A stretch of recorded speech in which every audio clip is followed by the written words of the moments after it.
Welcome to another episode of Medicare Industry Insider. I'm Jayla Jackson. I'm Rachel Brandmeier. And today we're going to have a lot of fun. We're going to talk about some of the top 7 compliance violations that we typically see during AEP and throughout the rest of the year, and talk a little bit about what some of those violations are, tell a couple war stories, and most importantly, talk about how to avoid these, what to do if you get a complaint from a carrier, and why it's probably not the end of the world.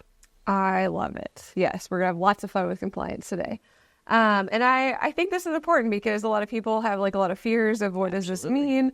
We've had people even proactively reach out to us going, what if this happens? And I think it's knowing these 7 things that we'll go over. If you're doing everything right, like very rarely is anything going to happen. I will say the more business you do, you're more likely to get some sort of compliance violation. But guess what? Uplines have compliance officers. They have people that you can reach out to, like this one over here. So the first one we'll go into is issues with certification. Whether it be not fully certified, or maybe you are not appointed in the state that you're wanting to write business in, or, and this is one that gets a lot of people, and I've seen this more times than I care to, but not doing the full comprehensive certification, like the dual certification is sometimes separated from like the required certification. And it's just so much easier to be 100% certified, portfolio certified. Even if you think, I'll never write that dual, and then come January or June June or July the next year, you forget and you write it. Portfolio certified. It's going to help so much.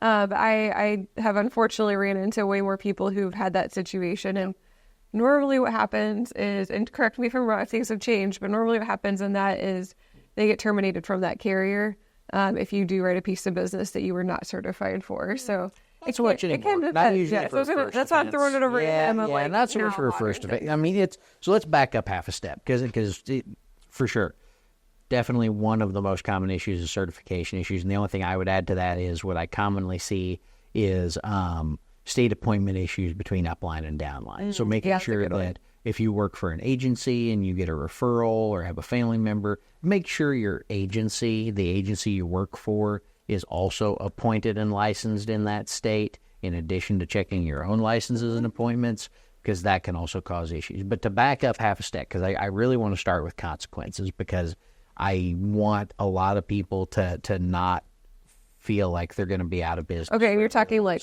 full consequences across the board if you get a compliance violation. Yes, absolutely. So to back up half a step, are you going to get terminated? Probably not, unless you commit an actual crime. And you're saying terminated like losing your life and health license? No, I'm saying terminated by a carrier. Okay. Losing your life and health license is totally different. So are you going to get terminated by a carrier for compliance violations? Unless you are committing an actual crime, like fraud, like forging a signature. In most cases, unless it is particularly egregious, definitely for a first offense, it is exceedingly rare for someone to get terminated for a first offense, unless it's an actual crime.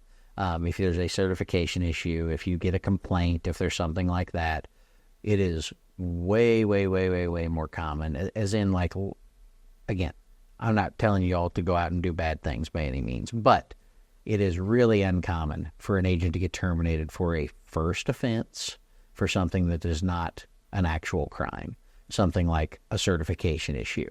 You're going to probably not get paid on that case, almost certainly not get paid on that case.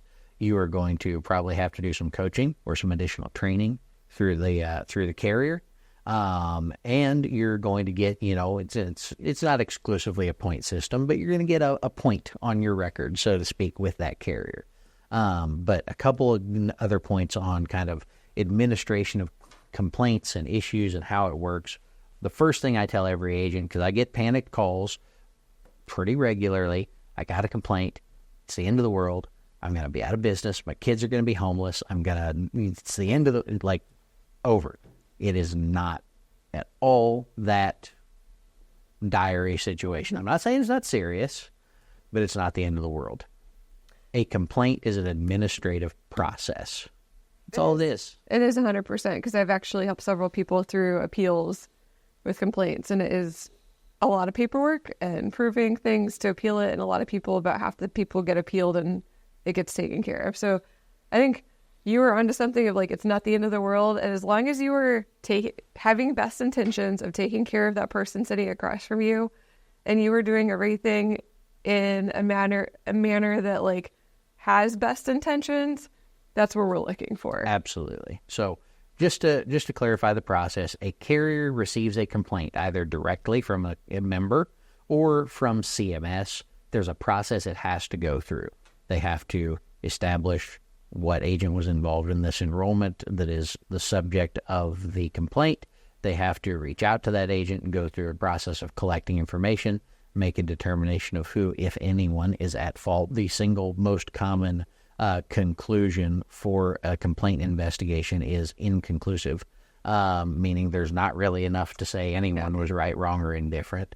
And then, of course, they have to carry through any necessary administration or, consequences, so to speak, which, again, typically retraining, coaching, something like that. CMS really leans on the carriers. The carriers are the ones responsible for administrating compliance. If CMS gets a complaint, the first thing they do is forward it to the carrier. CMS really doesn't directly investigate complaints at all, and they pass it on to that carrier to investigate. So I always tell folks, CMS really doesn't even care who was right or wrong. They just don't want the phone to ring. Mm-hmm. That's CMS's goal. It was so bad to the point where when the question of is it call centers or direct agents who are dealing with a lot of the complaints to Medicare, who's the real culprit here? They said, I don't know. Yeah, CMS claims. And I don't know if I buy that. CMS claims. The carriers were the ones who were able to actually back up that information. So it was really interesting to see that breakdown, especially since both of us are members of NABIP and have gotten to a lot of those meetings and heard them. So it is kind of funny to see where they actually care. They want the carriers to enforce it. Exactly. So back to where we were at with the types of complaints that are most received. This next one is definitely the most common and the largest category of complaints received by both carriers and CMS. Most carriers are going to describe it as a no recollection of enrollment. So now this category of complaints runs the gamut from, I thought I was enrolling in a PPO and I enrolled in an HMO, all the way to I specifically told this agent I did not want to enroll in that plan and they did it anyway. So it kind of runs the gamut from there was some miscommunication to fraud, and a lot of the in-between is, well, I don't really remember that conversation, or that conversation is not the way I remember it happening. But at the end of the day, it is some miscommunication, some issue between what the client thought was happening and what actually happened in regard to their enrollment, and specifically in being enrolled in that plan in the first place. Not, I didn't understand how this plan works. Like, yes, that's the plan I wanted, but I didn't understand something about it. That's the next category we'll get into. But this is just, I didn't remember enrolling that plan. And it can be as simple as, like, they call Medicare because they didn't know that their doctor was in network or not. They're wanting to confirm it. So it's a really simple thing. So as an agent, to help prevent this, you can create like a plan recap form that they sign. A lot of FMOs will have something like that. So you can reach out and ask if you don't have one that you've created yourself. By just making sure, and actually a lot of the carriers now, I believe they all have a checklist in the back of their enrollment packet. So just making sure that you've gotten through the checklist and that the client is signing off saying that they remembered having that conversation, because the biggest thing is you don't want them calling Medicare to ask a simple question like, is my doctor in network, or what's my plan name again, or whatever. You want them calling you. So I think giving them materials that represent yourself, reminding them to call you first, collecting client recap forms are all going to be things to safeguard you from this particular complaint. Yep, absolutely. So just watch out for things like that. Watch for, one of the other big ones is just watching for cognition issues. So is this person, making sure you're explicitly asking if they have a power of attorney, if they make their own decisions, if anyone helps them make decisions, even if they don't have a power of attorney. If they say, yeah, my daughter normally helps me make healthcare decisions, even if they're not a power of attorney and they're not required to be there, understand that the next time mom and daughter get together, or the next time dad and daughter get together, you can bet there's going to be some questions, and you want to make sure that you answer those ahead of time. And I'll share a really quick story because this was like very rare. Don't ever think this is like a normal thing, but I had an agent reach out to me who had a complaint to Medicare, and it was because this particular client did not have a power of attorney. She double checked. Everything she did in her due diligence was perfect. The only issue was that this particular client had just had surgery and was on pain medications. So after the pain medications wore off, they did not remember enrolling in this plan. So little things like having the plan recap form can kind of back you up and say like, hey, you did sign this. This was your signature, correct? Like we did meet. Things like that can help you, but like it's such a rare thing. But just be aware that like if someone is on heavy pain meds, like maybe reschedule. But yeah, I mean, it was a really interesting complaint to Medicare that I dealt with, and just random case I wanted to throw out there. Yep. So the next chunk that we're going to talk about is, again, a really broad category called agent policy violations. So that's the term one carrier uses for it. And really, it's just kind of we skipped a step. There was a misunderstanding about the plan. The client got enrolled in the plan that they thought they were getting enrolled into. They understand that, yes, they wanted ABC Carrier Plan 1. They knew it was a PPO. That's the plan they wanted, but there was a miscommunication. One of their doctors wasn't in network, or you forgot to ask about their drugs, or you didn't check that their pharmacy was in network, or they don't understand how to use their benefits, or they were told that they were going to have a copay card and they don't. So any kind of miscommunication about benefits, somewhere that we missed a step in the sales process, those all kind of fall into this. And as Rachel already mentioned, carriers have that pre-enrollment checklist as a part of the enrollment kit now. So just double checking all of this, going through that summary of benefits completely, answering and asking all of the questions, using that kind of teacher-student model of presentation, and then making sure that you have some things left behind with that client to make sure that they are aware of their plan and how it works, and to reach out to you for any questions. So that leads into number 4, which is client calls Medicare to ask a question about their plan. So kind of hit on this a little bit, but I think the biggest thing is making sure that you gave the client your information, you encouraged them to call you first. That's the easiest way to avoid this one. If you're available, if you're getting back to them in a timely manner, they shouldn't be calling Medicare. And if they call and just say like, oh, I didn't remember this plan, that I even enrolled in this plan, or maybe that you missed a step like the last 2 that we went over, you're going to avoid all that. So have them call you first. Yep. And I would say this one really falls into a kind of a weird category where calling Medicare is not technically a complaint category, but it is the most common way for a complaint to be generated. It could fall into any of these categories. But again, Medicare doesn't want the phone to ring, and I'm happy to help them realize that goal. Number 5, the next category, and these are not in an order of any particular importance or which ones happen most commonly, but probably the most serious one, the one that will get you terminated by a carrier, potentially for cause, the one that will cause you to lose a license, is fraud. So fraud can encompass a number of different things. It could be forging signatures, having someone not authorized to sign sign that application. It could be something like maliciously taking that application without consent, or misrepresenting a plan, misrepresenting who you work for, stating that you work for Medicare. Another one that I have actually seen in the past is taking an application on a deceased individual. That was an actual case I ran across once. Someone took an application during AEP, and turns out that the individual in question died in July. So that was a little bit of a case, but there's also some other ones. One that the agent actually ended up being okay, because there's no way they could have known this, but actually a case of identity theft where someone collected a beneficiary's information, enrolled in a plan over the phone. The agent had no way to know that it was not the individual that they thought it was, and they were committing that identity theft to get access to health care. So knowingly participating in any form of identity theft, of course, is a crime, and would leave the agent open to that. Luckily, we were able to prove that the agent had no way to know that it was identity theft, and they ended up okay. But my gosh, what an ordeal. That's terrifying, and everything. I thought about that. Like having to worry about that. I've run into a case on this particular one, and I don't think the agent was trying to be malicious. I think they were just busy. but the spouse said, oh, they're not home right now, I'll just sign it for them. That's when, as an agent, you say, no, stop. I need them to sign, but this particular agent didn't, and they did end up getting terminated with that carrier. So just making sure that if it is a legal document, the person who is on the application needs to be the one who's signing it, unless there's a power of attorney, of course. So just little things like that. Yep. Identity theft, huh? Absolutely. Identity theft, that's second only to, as far as weird cases, that's second only to the individual that got caught because they completed 120 enrollments in the span of 4 hours, all from McDonald's Wi-Fi, one AEP. And clearly they did not meet with all of those clients. How many? So it was like 120 Okay. in the span of 3 or 4 hours. They were just cranking away, signing them, forging Yikes. signatures. Yeah, it was a bad deal. That person's no longer in the industry. I'm glad. I'm not even sure they're in the country anymore.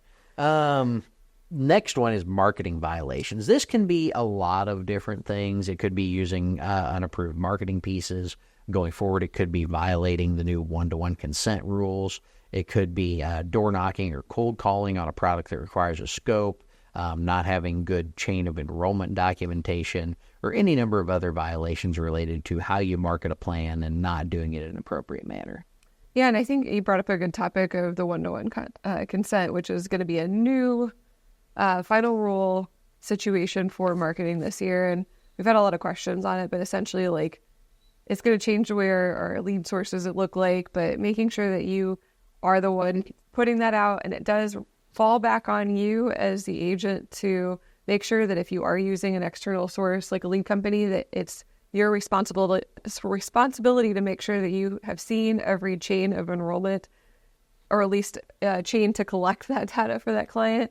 Because if it does get complaints, it's not going to the lead company, it's going to the agent, because the FCC will be involved next year.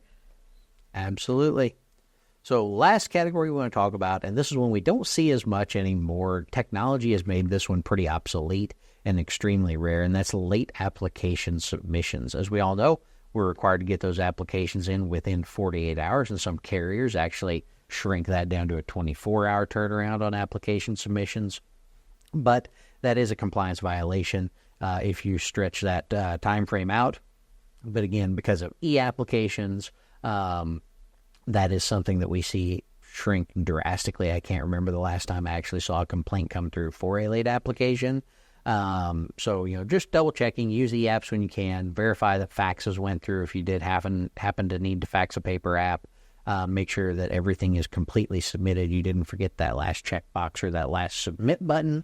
And then you should avoid this one pretty clearly. And I will say this is only for carriers that require a scope. So Medicare Advantage Part D. Mm-hmm. If it's a MedSup or ancillary product, the 24 to 48 hours isn't going to be looked at. But again, most of these violations that we're talking about are specifically for carriers that require a scope, because the federal government is monitoring these carriers, and they're the ones that are going to be checking on the complaints. That's where CMS is getting involved, things like that.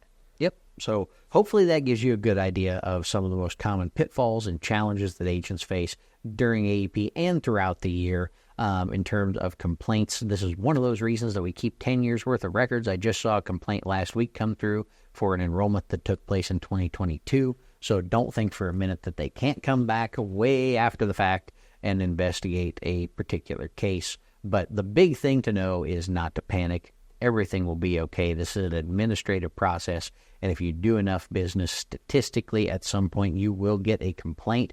We didn't talk a lot about how those complaints are generated, but one of the biggest ways, especially those no recollection of enrollment complaints, one of the biggest sources of those are agents helping clients report other agents because someone stole a client or someone did that enrollment without consent, sometimes in very justified and true manners, sometimes just an agent desperate to get a client back or help them find an SEP when one does not exist. Filing a complaint is a common way to try to kind of generate that SEP through Medicare. So keeping an eye on that, making sure that you're documenting well, making sure that you are following up with clients regularly, not giving anyone an excuse or an opening to file a complaint against you, and not panicking if one happens. Call your upline. They're there to help.